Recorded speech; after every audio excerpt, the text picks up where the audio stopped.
where news reports are floating out from non-Western sources that the Ukrainian invasion in Kursk, Russia, was planned by NATO for several months, practiced or rehearsed in Poland.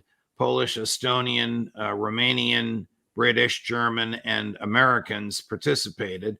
Russian surveillance reports hearing English voices with, quote, American accents, some of whom are now dead. Does any of this surprise you? No, not at all. Clearly, this is a war between the United States, first and foremost, and Russia. Americans are on the ground. Americans are providing the so-called intelligence, though it's not very intelligent. We have NATO forces throughout Ukraine. Americans are picking the targets, managing the weapon systems, of course, needless to say, financing the war as well.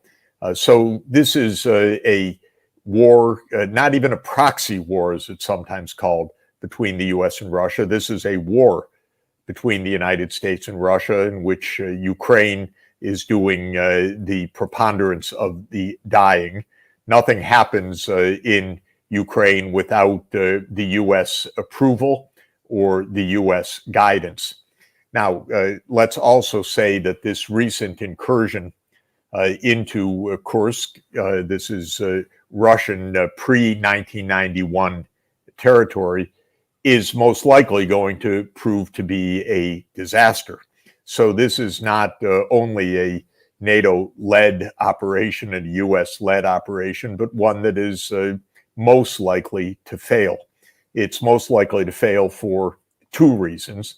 One is that Ukraine has pulled key parts of its remaining military forces, both equipment and the most important brigades, to this area, and thereby essentially vacated vulnerable areas in other points of the contact line.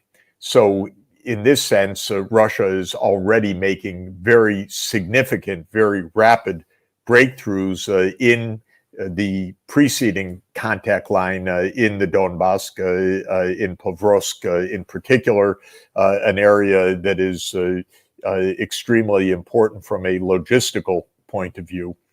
And so Ukraine has already taken away a great many of its defenses. Second, the incursion itself into Kursk is likely to prove to be limited, not to have strategic effects, and is likely to be defeated.